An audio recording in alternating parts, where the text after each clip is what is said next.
Hello and welcome to जीवन maths. इस video में हम अपने फाउंडेशन कोर्स के सबसे important topic P by Q के लास्ट फॉर्म को पढ़ने वाले हैं। अब तक हमने 3 फॉर्म्स पढ़ लिए हैं। कौन कौन से form? Fraction, ratio and times. अब लास्ट फॉर्म है डिवीजन। क्लियर? और वीडियोस की तरह आपको ये वीडियो भी इक्वली इंटरेस्टफुल लगेगी, आपको समझ में आएगा, आपको पसंद भी आएगी। तो इसमें कोई दोहराए नहीं है कि please like the video, share the video and subscribe to the YouTube channel. करते हैं स्टार्ट। सबसे पहले अपना आपको हम साइड में करते हैं ताकि आपको देखने में तकलीफ ना हो, मुझे नहीं स्क्रीन को। मुझे तो आप क्या देखोगे बोला। चलिए करें स्टार्ट। जैसा मैंने आपसे कहा था शुरू में कि डिवीजन का मतलब कुछ नहीं है, डिवीजन का मतलब सिर्फ बंटवारा है। जब भी आपको कुछ चीजें बांटनी हो, तो कोई भी कुछ भी बांटना हो, तो उस बांटने के लिए हम डिवीजन का यूज करते हैं। क्या है समझते हैं डिवीजन, क्या कॉन्सेप्ट है इसका। सपोज कीजिए कि आपके पास में 2 वस्तुएं हैं, 1 और 2। आपको ये 2 वस्तुएं बांटनी है, मान लीजिए 5 जगह पर बांटनी है। 1 2 3 4 एंड 5। तो मेरा आपसे क्वेश्चन ये है कि जितनी चीजों को बांटना है उनकी क्वांटिटी कितनी है? तो आप बोलोगे 2। जितनी जगह बांटना है वो कितनी है?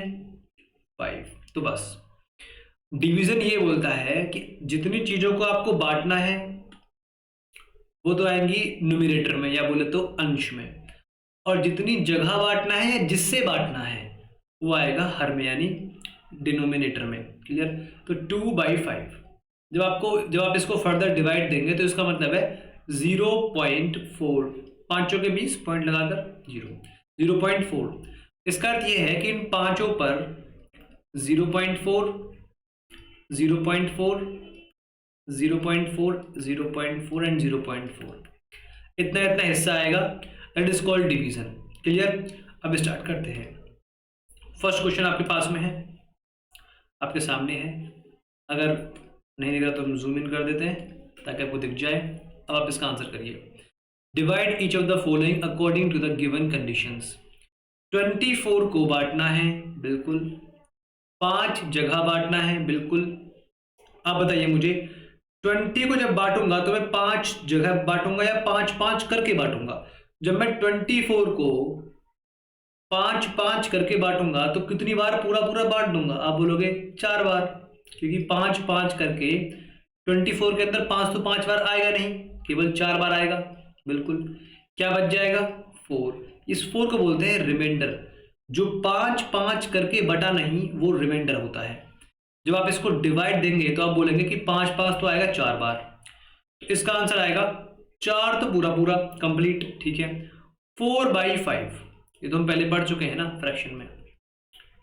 अगर आप इस 4 को भी जबरदस्ती बांटोगे 5-5 करके तो पूरा पूरा एक हिस्सा नहीं आएगा। 5 जगह बांटोगे तो हर एक जगह पर 0.8 आएगा। 5 8 40 तो 0.88। तो आप ये बोल सकते हो कि हर एक बंदे पर अगर 24 एप्पल्स आपके पास में है, 24 एप्पल्स को अगर आप 5 जगह बांटोगे तो एक इंसान पर 4 एप्पल तो पूरे पूरे आएंगे और एक 0.8 एप्पल आएगा, 4.8। तो इसका मतलब ये है जब आपने 5 जगह बांटा तो पांचों जगह पर 4.8 आया। इस तरह से आई होप आपको समझ में आ रहा होगा। ठीक है। तो पहले का आंसर क्या है सर? इस पहले का आंसर है 4.8। जस्ट वैसे ही जब आपने 30 को 10 जगह बांटा या 10 से बांटा तो 30 को जब आप 10-10 करके बांटोगे तो 3 बार ही बांट पाओगे। 10 3 30। इसका आंसर 3 आया। जब आपने 300 को 150 से बांटा तो 2 बार बांट पाओगे। क्लियर? जब आपने 1 को 2 से बांटा तो केवल आप आधी बार बांट पाओगे, या बोले तो 0.5। आई होप आपको डिवाइड करना आता है, वरना आप कॉम्पिटिशन में नहीं आते। 0.5। ठीक है। जब आपने 2 को जब आपने 4 जगह बांटा, 2 को 4 टाइम्स मतलब 4 जगह बांटा, तो आप बोलोगे कि इसका अर्थ है 4 पंजे 20, 0.5 है ना। यहाँ पे से अगर सिंप्लीफाई भी कर लोगे तो 1/2 आएगा, फिर से वही आएगा 0.5। तो भाई 0.5 0.5 क्लियर। तो डिवीजन कुछ भी नहीं है, जिसको बांटना है वो अंश में, जितनी जगह बांटना है या फिर जिससे बांटना है, जितना कर करके बांटना है वो हर में यानी डिनोमिनेटर में। आई होप आपको समझ में आ रहा होगा। चलिए क्वेश्चन करते हैं स्टार्ट। कुछ क्वेश्चन आपके लिए वेरी इजी क्वेश्चन, ज़्यादा टफ भी नहीं है, बस आपका कॉन्सेप्ट ठीक करने के लिए लेकर आया हूँ मैं, यानी चलिए देखिए 500 mangoes are to be distributed among some children in such a way that each of them receive 5 mangoes. How many children should be there? मतलब कि वो ये बोल रहा है कि 500 मैंगो हैं, समझिएगा बहुत ध्यान से, ठीक है। और 500 मैंगो को इस तरह बांटना है इन सच अ वे दैट जितने भी बच्चे हों हर एक बच्चे को 5 मैंगोज मिले। मतलब कि 500 में से मुझे हर बार 5 मैंगो निकालने पड़ेंगे, और एक बार 5 मैंगो आए तो मतलब एक बच्चा हुआ नहीं, मतलब एक बच्चा है वहां पर प्रेजेंट है। अगर मैं इसमें से 5 मैंगो 2 बार निकाल पाया तो मतलब 2 बच्चे हैं वहां पर। अगर मैं यहां से 5 मैंगो 3 बार निकाल पाया तो 3 बच्चे हैं। ऐसे ऐसे करके मैं 500 को 5 से 5 करके जितनी बार बांट पाऊंगा उतने ही बच्चे होंगे। तो मैंने कहा 500 को बांटना है 5 करके या 5 से बांटना है, तो इसके अंदर 5 कितनी बार आएगा, तो आप बोलेंगे इसका अर्थ है 100 बार आएगा, 100 टाइम्स। अगर 100 टाइम्स इसको डिवाइड किया गया है तो इसका अर्थ है 100 ही क्या होंगे, 100 ही बच्चे होंगे, क्योंकि एक बार 5 आने पर एक बच्चा, 2 बार 5 आने पर 2 बच्चे, तो 5 के 100 टाइम्स आने पर 100 बच्चे। Clear, absolutely correct. आगे देखते हैं question. There are 100 students in a school. Their teacher, not cheater. Their teacher has to distribute 500 notebooks. How many notebooks are student receives?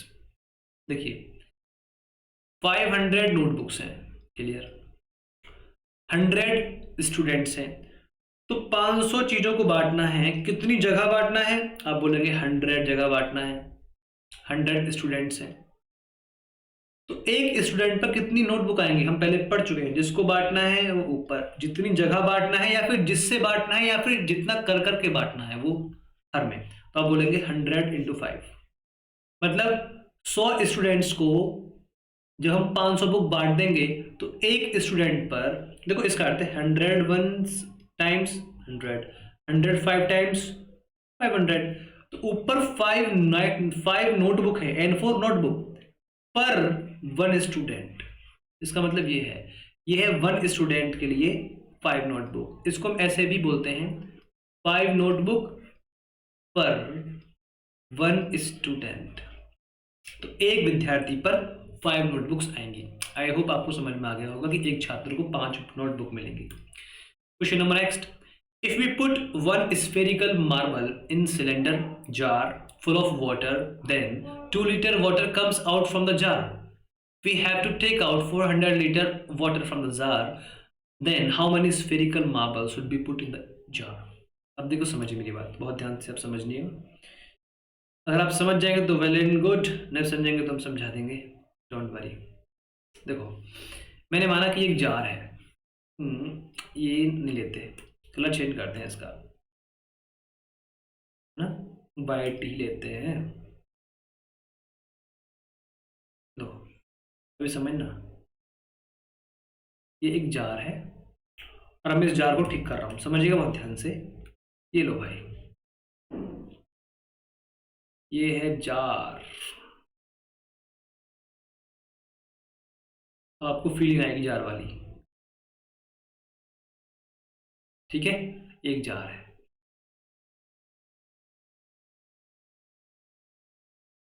अब तो दिक्कत नहीं है, जार है, और इस जार में हमने डालना है मार्बल्स। मार्बल्स बोले तो ये रहे मार्बल्स, ऐसे ऐसे मार्बल डालने हैं, ऐसे, ठीक है जी, ऐसे मार्बल डालने हैं। उसने क्या बोला है हमसे, उसने हमसे बोला है कि अगर मैं एक मार्बल डालता हूं, बिल्कुल, तो भाई सिलेंडर से 2 लीटर पानी बाहर निकलता है। कितना निकलता है, 2 लीटर पानी बाहर निकलता है। अगर मुझे 400 लीटर पानी बाहर निकालना है, हाँ, तो भाई मैं कितने मार्बल डालने पड़ेंगे मुझे? तो मैंने कहा कि अगर 2 लीटर आपको पानी बाहर निकालना है तो 1 मार्बल डालना पड़ता है। इसका मतलब ये हुआ, जैसे ही 2 लीटर पानी बाहर आया तो मतलब 1 मार्बल पूरा, फिर से 2 लीटर पानी बाहर आया तो 1 मार्बल पूरा। तो जितनी बार 2 लीटर पानी आ सकता है उतनी ही बार 1 मार्बल आएगा। तो उसने ये बोला है कि अगर आपको 400 लीटर पानी निकालना हो तो कितने मार्बल डालने पड़ेंगे। तो मैंने कहा मैं इस 400 लीटर को 2-2 लीटर करके बांट के देखूंगा, जितनी बार ये 2 लीटर इसके अंदर आएगा उतने ही क्या आएंगे, मार्बल्स आएंगे। तो आप बोलोगे 2 लीटर 400 लीटर के अंदर 200 बार आएगा। कितनी बार आएगा? 200 बार, क्योंकि 200 दूनी क्या होता है, 400। तो अगर 2 लीटर 200 बार आएगा तो आप बोलोगे ये मार्बल भी 200 बार ही आएगा। 200 मार्बल्स आपको डालने पड़ेंगे। समझ में आया नहीं आया? बिल्कुल। If we have to take out 400 litres water from the jar, that how many मतलब 200 मार्बल्स आपको उसमें डालने पड़ेंगे। आई होप आपको समझ में आ गया होगा। Absolutely fine. आगे देखिए क्वेश्चन। देखिए भाई, very very good question for you. आप खुद कर सकते हैं सॉल्व इसको। इफ अ हेमिस्फेरिकल वेसल, देखो हेमिस्फेरिकल का अर्थ है ऐसा होता है, देखिए ऐसा, स्फीयर का हाफ, ये हेमिस्फेरिकल है, ठीक है। एक hemispherical vessel is full of 350 ml of water, मतलब यहां तक उसमें 350 ml वाटर है। क्लियर? इतना भरा हुआ है पूरे में। On dropping 1 marble in the vessel, अगर हम इसमें 1 मार्बल डाल देते हैं, ऐसे मार्बल डालते हैं और डालते हैं मार्बल, ऐसे मार्बल डाल रहे हैं इसमें, अगर हम इसमें 1 मार्बल डाल देते हैं तो 3 ml वाटर पानी बाहर आता है। अच्छा, मतलब कि 1 मार्बल डालने से 3 ml वाटर पानी बाहर आता है। 3 ml water. If a person keeps on dropping, keeps on dropping marbles in the vessel, अगर एक व्यक्ति पानी में मार्बल डालता रहता है until the water left in the vessel is 200 ml, जब तक कि पानी उसमें 200 ml ना रह जाए। मतलब कि ये जो पानी है, इतना मार्बल डालो उसमें कि ये 200 ml अंदर उसमें पानी रह जाए। तो आप बोलोगे इसका मतलब ये कहना चाहता है वो हमसे कि हमने मार्बल डाल डालकर उसमें से 150 ml पानी बाहर निकाल दिया, आया ना। तो उसने ये बोला कि कितने मार्बल्स डाले थे उसने। तो देखो भाई, 150 ml पानी बाहर निकालने के लिए आपको कितने मार्बल डालने होंगे, इसका निर्णय इस बात से होगा कि 3 ml कर करके उसने कितनी बार निकाल लिया पानी उसमें से। तो भाई अगर मैं 3 ml से 150 ml को बांटूंगा तो आप बोलोगे ये बटेगा 50 बार। अगर 3 ml पानी 50 बार आता है तो 3 ml पर 1 मार्बल आती है। अगर 3 ml 50 बार आएगा तो 50 ही क्या आएंगी, मार्बल्स। समझ आया नहीं आया? बिल्कुल। तो इसका आंसर है 50 मार्बल्स उसमें डाली थी उसने। आगे देखते हैं क्वेश्चन। सुहानी आ गई है। सुहानी देखो, Suhani bought some pens the rate of 547, मतलब कि ऐसे उसने लिया है कि 5 पेन 7 रुपए के हैं। समझिएगा, 5 पेन्स, हाँ, 7 रुपए के हैं। क्लियर? तो अब आप बोलोगे ठीक है, देखते हैं अभी आगे। और उनको बेचती है वो कि 2 पेन 5 रुपए के हैं। तो देखो भाई, अगर एक पेन की वैल्यू होगी यहां पर 7 रुपए को आप 5 जगह बांट दो, तो भाई आपने 7 में 5 का भाग कर दिया, 7 रुपए को 5 जगह बांट दिया, एक पेन का मूल्य आ गया। सही बात है। तो एक पेन इतने रुपए का उसने खरीदा है, उसका कॉस्ट प्राइस है। C4 कॉस्ट प्राइस, जो उसे कॉस्ट पड़ी है उसकी। ठीक है जी, और बताइए। तो ये बोलता है कि उसने बेचा है कि 2 पेन जो हैं 5 रुपए के हैं, तो उसने एक पेन बेचा होगा, 5 रुपए को 2 जगह बांट दो, बिल्कुल इतने रुपए का। ये उसका एक पेन का सेलिंग प्राइस है। ठीक है। अगर उसने ओवरऑल 55 रुपए का प्रॉफिट कमाया है तो how many pens did she sold, उसने कितने पेन बेचे थे। तो मैं आपसे ये बोल रहा हूँ कि आप मुझे एक बात बता दो कि एक पेन बेचने पर कितने का फायदा होता है, क्योंकि अगर एक पेन का फायदा मालूम पड़ जाएगा तो मैं 55 को उतने ही फायदे में बार बार बांट के देख लूंगा। अगर मान लो मुझे 5 रुपये का फायदा होता है एक पेन पर, तो 5 रुपये 55 के अंदर 11 बार आएगा, तो इसका अर्थ है 11 पेन बेचे होंगे। तो एक पेन को खरीदने पर, एक पेन को बेचने पर कितने का प्रॉफिट होता है। तो आप बोलोगे अगर प्रॉफिट देखना होता है ना, तो प्रॉफिट में होता है कि आप सेलिंग प्राइस में से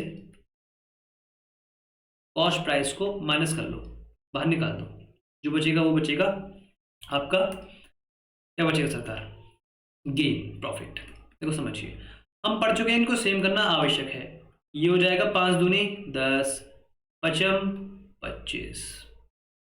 आप बोलोगे 5 दूनी 10 और 7 दूनी 14, ये आएगा आपका 6 और 5 11/10। इतने रुपए का उसका प्रॉफिट है, एक पेन पर इतने रुपए का प्रॉफिट है, इसे बोलते हैं एक पेन पर इतने रुपए का प्रॉफिट। बात मालूम पड़ी। अब मुझे अगर मालूम पड़ गया है कि भाई उसे एक पेन पर इतने रुपए का प्रॉफिट होता है, यानी उसे इतने रुपए का प्रॉफिट होता है, तो 55 रुपए को प्रॉफिट में चेंज करने के लिए, अगर 55 रुपए का प्रॉफिट है तो मैं उस प्रॉफिट को इतने प्रॉफिट से बांट कर देख लूंगा। जितनी बार उसके अंदर 11/10 आएगा उतनी बार एक पेन आएगा, तो बांट लेते। देखो भाई 11/10, 10 पहुंच जाएगा ऊपर, तो ये हो जाएगा आपका 550/11, तो 11 पंजे 55, मतलब 50। अगर इसके अंदर ये प्रॉफिट 50 बार आया है तो इसका मतलब ये हुआ कि उसने पेन भी 50 ही बेचे और खरीदे होंगे। उसने 50 पेन पक्का बेचे होंगे। एक पेन को बेचने पर प्रॉफिट ये होता है, तो इसके अंदर ये वाला प्रॉफिट कितनी बार आएगा, आपने कहा 50 बार आएगा, तो 50 ही पेन बेचे होंगे। क्लियर, इसको मैं मिनिमाइज कर दे रहा हूँ, आपको समझ में आ जाएगा। क्लियर, ओके डन, आगे बढ़ते हैं।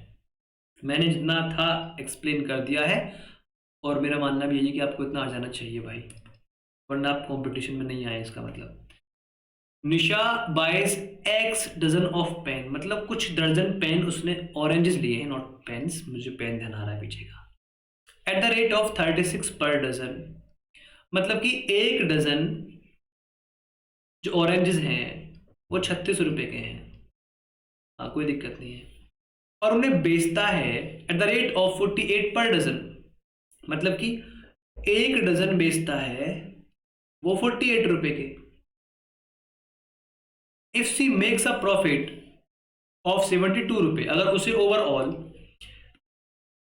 प्रॉफिट होता है 72 रुपए का, उसने what is the value of x, x क्या है, उसने कितने दर्जन ऑरेंजेस खरीदे थे।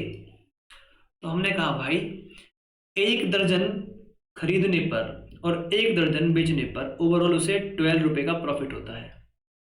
तो आपने कहा ये हुआ कि 12 रुपए का एक दर्जन पे प्रॉफिट। तो अगर एक बार 12 रुपए आएंगे तो मतलब एक बार क्या आएगा, एक दर्जन। तो ये 12 रुपए का प्रॉफिट इस 72 नाम के प्रॉफिट के अंदर जितनी बार भी आएगा उतनी बार क्या आएगा, 1 डजन। अगर बार है 72 के अंदर 6 टाइम्स आता है, 6 बार आता है, इसका अर्थ है एक डजन भी 6 बार आएगा, मतलब कि 6 दर्जन उसने ऑरेंजेस लिए थे और 6 दर्जन उसने बेचे हैं, तब जाके उसे 72 रुपए का फायदा हुआ है। क्लियर, आगे देखिए नेक्स्ट टॉपिक है यूनिटरी मेथड, समझिएगा। इसका मतलब ये है कि आपके जो पी बाई क्यू के जो 4 टॉपिक्स थे, कौन कौन से थे, fraction, division, ratio and times, ये ओवर हो चुके हैं और आपको कुछ भी एक्स्ट्रा नहीं पढ़ना है। क्लियर, पर अभी कुछ सब टॉपिक्स हैं जो आपके क्वेश्चंस को बहुत फास्ट सॉल्व करने में काफी हेल्प करेंगे, उन टॉपिक को हम पढ़ने वाले हैं। तो फर्स्ट टॉपिक है यूनिटरी मेथड। पहले अब देखते हैं, देखिए समझिए what is unitary method. Unitary का मतलब है एक या एकांक, समझिएगा, एकांक या इकाई जो आप बोलते हैं, एकांक तरीका। यूनिटरी मेथड ये बोलता है कि अगर आपको किसी भी एक यूनिट की वैल्यू मालूम है, अगर आपको किसी भी एक वस्तु, एक आइटम, एक प्रोडक्ट की वैल्यू मालूम है, तो आप multiple units, multiple product, multiple वस्तुएं, मल्टीपल यूनिट्स या आइटम्स, प्रोडक्ट, किसी की वैल्यू आप बता सकते हैं। एग्जाम्पल के लिए आप समझिएगा बहुत ध्यान से। अगर मैं आपसे बोलूं कि एक बुक है और उस बुक का मूल्य, एक बुक का मूल्य 30 रुपये है। कितना है? 30 रुपये है। तो अब बताइए मुझे, अगर आपको एक बुक का मूल्य मालूम है, ये है एक यूनिट, तो आप बताइए मुझे कि 20 बुक्स का मूल्य क्या होगा? समझिए बहुत ध्यान से। तो हम एक बात जानते हैं कि एक बुक से 20 बुक तक पहुंचने का तरीका केवल एक तरीका है कि 1 book plus 1 book plus 1 book and up to that 20 books. Clear not? Yes. जब एक बुक आएगी तो उसका रेट भी आएगा, बिल्कुल। कितना रुपए? 30 प्लस 30 प्लस 30 प्लस, कब तक आएगा ये? 20 टाइम्स तक आएगा। बुक कितनी है? 20। और हम पढ़ चुके हैं, जब हम सेम चीज को बार बार जोड़ते हैं तो हम उस एक वस्तु में, एक बुक को अगर मुझे 20 बार जोड़ना है तो मैं 20 की मल्टीप्लाई भी कर सकता हूं। तो सिमिलरली अगर मुझे 30 रुपए को 20 बार जोड़ना है तो मैं 20 की मल्टीप्लाई भी कर सकता हूं। क्या आंसर आ जाएगा? 600। तो यहां से यहां तक पहुंचने का तरीका क्या है? अगर एक बुक को मैं 20 बार जोड़ूंगा तो मैं 20 की मल्टीप्लाई भी कर सकता हूं। तो 30 रुपए को अगर मैं 20 बार जोड़ूंगा तो 20 की मल्टीप्लाई भी कर सकता हूं। क्या आएगा सर? 600 रुपये। क्लियर? तो यहां हम एक यूनिट से मल्टीपल, मतलब 20 यूनिट्स पर पहुंच गए थे। क्लियर?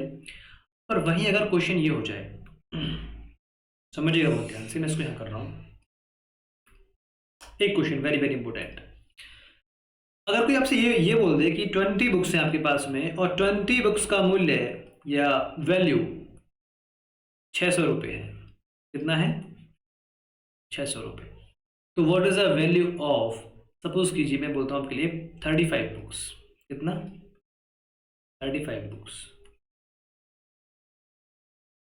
तो देखिए, यूनिटरी मेथड तब काम करता है जब आपको ये पता हो कि एक यूनिट की वैल्यू क्या है। तो पहले हम एक यूनिट की वैल्यू निकालेंगे। यूनिट क्या है यहां पर? बुक।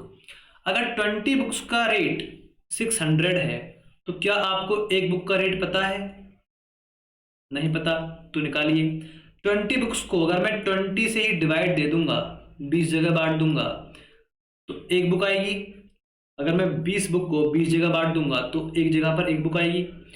अगर 20 बुक्स को 20 जगह बांट दूंगा तो उसका रेट भी 20 जगह बढ़ जाएगा।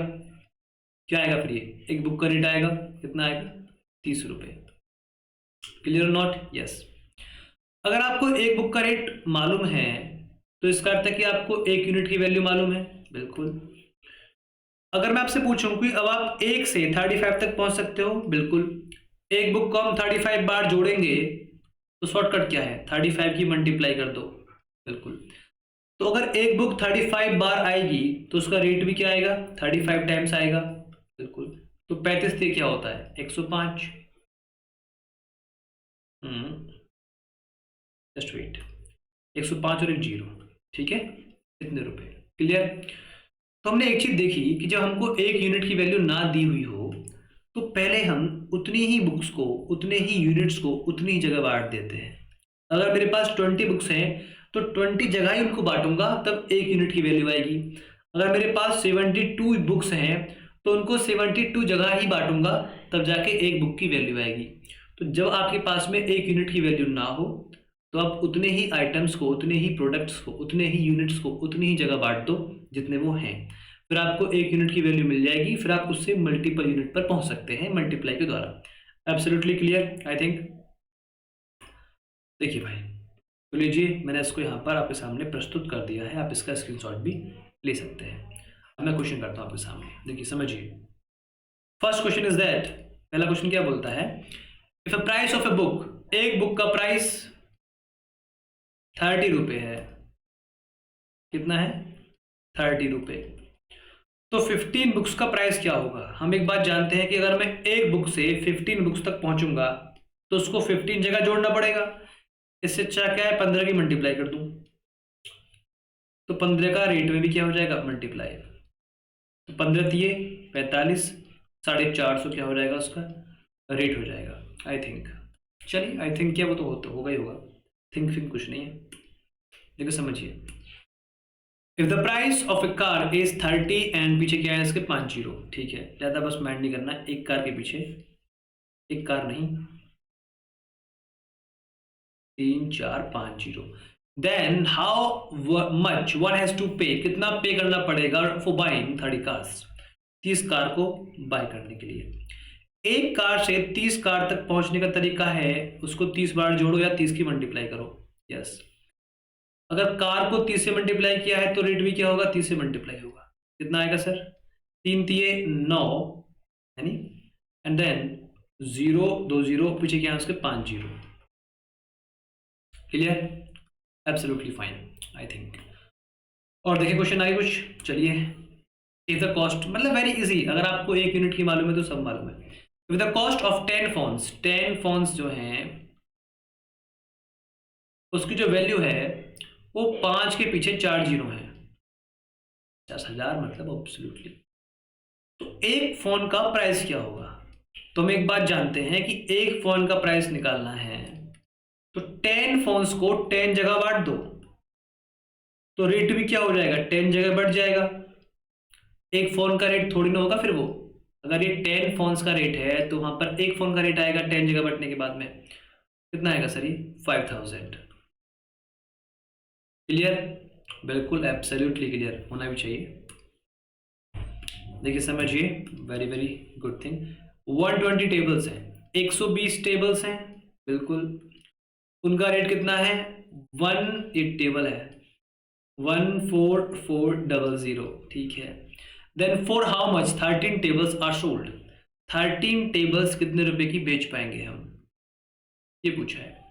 यूनिटरी मेथड के अकॉर्डिंग क्या आपको एक टेबल की वैल्यू मालूम है, नहीं, तो कैसे निकालोगे, इसको 120 जगह बांट दो तो रेट भी क्या हो जाएगा 120 जगह बढ़ जाएगा।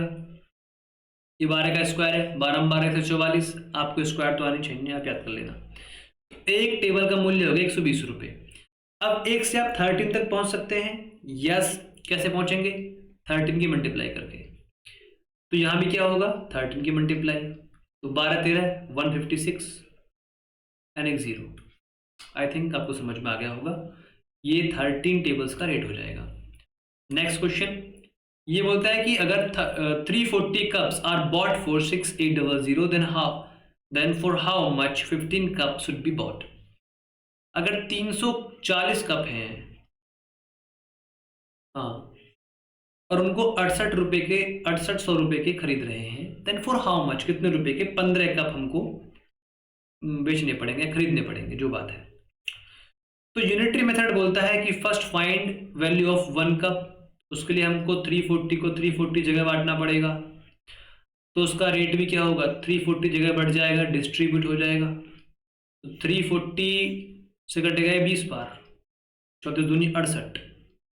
क्लियर और नॉट, बिल्कुल। अगर एक कप का मूल्य 20 रुपये है तो एक कप से 15 तक हम पहुंच सकते हैं, बिल्कुल। हाउ, 15 की मल्टीप्लाई करके, 15 की मल्टीप्लाई यहां कर दीजिए, 15 दूनी 30 और पीछे क्या है एक जीरो। Clear, yes. आगे देखिए, अगर नहीं दिख रहा तो जूम कर देते हैं आपके लिए, आपके लिए तो हम कुछ भी जूम कर सकते हैं। The cost of 12 oranges is 48 rupees and then the selling price of 25 oranges is 200 rupees. Then find the ratio of cost price of 29 oranges and selling price of 27 oranges. मैंने पढ़ लिया, आप भी पढ़ लीजिए, ठीक है। वो बोल रहा है 12 ऑरेंजेस हैं, कितने हैं 12 ऑरेंजेस, इनका रेट कितना है सर 48 रुपये। कोई दिक्कत, बिल्कुल कोई दिक्कत नहीं है। द सेलिंग प्राइस, तो सेलिंग प्राइस मैं लिख रहा हूँ आपका ब्लू पेन से, या ब्लू नहीं येलो से लिखता हूँ, ठीक है। 25 ऑरेंजेस हैं, उनका रेट है सेलिंग प्राइस 200 रुपये, ठीक है। फाइंड द रेशियो, हाँ ratio of what cost price of 29 oranges, तो 29 ऑरेंजेस, तो सर अभी देखिए कॉस्ट प्राइस क्या है, ग्रीन से 29 ऑरेंजेस का कॉस्ट प्राइस यहाँ आएगा, ठीक है। And selling price of 27 oranges, 27 oranges, sir 27 oranges, इनका रेशो निकालना है, तो cost price upon selling price का रेशो जो हमको दिया है वो निकालना है। तो पहले एक काम कर लेते हैं ना कि एक ऑरेंज का कॉस्ट प्राइस क्या बैठेगा, आप बोलेंगे एक ऑरेंज का बैठेगा सर 4 रुपये, बैठेगा नहीं बैठेगा, तो सर 29 ऑरेंज का क्या बैठेगा, 29 इंटू 4, बैठेगा नहीं बैठेगा। अगर आप एक ऑरेंज से, एक ऑरेंज का 4 है, तो 29 तक पहुंचने के लिए आप 4 में 29 की मल्टीप्लाई करोगे नहीं करोगे, करोगे, तो ये सारा आ गया रेट, मैं सॉल्व नहीं कर रहा हूँ, बस लिख दिया मैंने यहाँ पे। तो 25 ऑरेंज का सेलिंग प्राइस 200 रुपया है, एक ऑरेंज का सेलिंग प्राइस 25 अट्ठे 200, 8 रुपया है। तो आप बोलेंगे कि फिर तो 27 ऑरेंजेस का सेलिंग प्राइस 27 इंटू 8 रुपया है, बिल्कुल। तो बस इनका रेशियो निकालना है। रेशियो क्या होता है, सिंपलेस्ट फॉर्म होती है, हम पहले पढ़ चुके हैं इसको। सर 4 दूनी 8, ये कट गया, तो ये आया 29/54। तो इसका अर्थ है रेशियो आ गया 29:54, ये इनका रेशियो है। Clear, absolutely fine, correct. आगे बढ़ते हैं। क्वेश्चन बड़ा अजीब सा है, अजीब सब कुछ नहीं है, बढ़िया है बस। क्या बोलता है, if the price of 3 books is 3/5, 3 books है, यस, उनका प्राइस क्या है 3/5, कोई दिक्कत नहीं है। And a person sells them at a rate of 4/5, ठीक है। अगर मैं बोलूं देखो, फाइंड द लॉस और gain if he sells 24 books, तो पहले एक बात देख लेते हैं कि लॉस और गेन इस बात पर डिपेंड होता है कि एक बुक कितने की पड़ रही है और एक बुक कितने का बेच रहे हैं। तो यहाँ पर एक बुक का अगर आपको रेट निकालना है तो आप जानते हैं कि 3 को आपको 3 से डिवाइड करना पड़ेगा, बिल्कुल, फिर आपको इसको भी 3 से डिवाइड करना पड़ेगा, तो वो 3 यहाँ पर आ जाएगा, क्योंकि जब आप 3/5 को 3 से मल्टीप्लाई डिवाइड करोगे तो वो 3 यहाँ आ जाएगा, अपॉन 1 करोगे तो, ठीक है ना, तो 1 यहाँ पहुँच जाएगा, 3 यहाँ आ जाएगा, समझ लोगे आप। दोबारा करता हूँ इसको। तो भाई 3 बुक का जो प्राइस है वो 3/5 है, एक बुक का क्या हो जाएगा, आप बोलोगे 3 बाई, यहाँ पर 5 आएगा, यहाँ पर आएगा 3, तो 5 से क्या हो जाएगा 15, इतना आपको आना चाहिए, ठीक है। इससे आप वो करेंगे सॉल्व, तो और भी हम कर लेंगे सॉल्व बाद में, ठीक है। पहले आप देखते हैं कि उसका सेलिंग प्राइस क्या है। तो आप बोलेंगे 5 बुक्स हैं, 5 बुक्स को आप बेचते हो 4/5 रुपए की, बिल्कुल, तो एक बुक बेचोगे आप, यहाँ 5 आ जाएगा, 4/25, क्लियर, ठीक है। तो अब हम इसको वो कर लेते हैं सिंप्लीफाई, 3 एकम 3, 3 पंजे 15, ठीक है। तो अब देखते हैं, देखो सुनो भाई, अगर मुझे प्रॉफिट या लॉस निकालना है तो मुझे एक सेलिंग प्राइस और एक कॉस्ट प्राइस का डिफरेंस चेक करना पड़ेगा, माइनस करना पड़ेगा। तो एक बार उनके पहले पार्ट सेम कर लेते हैं, हमने पढ़ा है ना कि पार्ट सेम करने पड़ते हैं, ठीक है।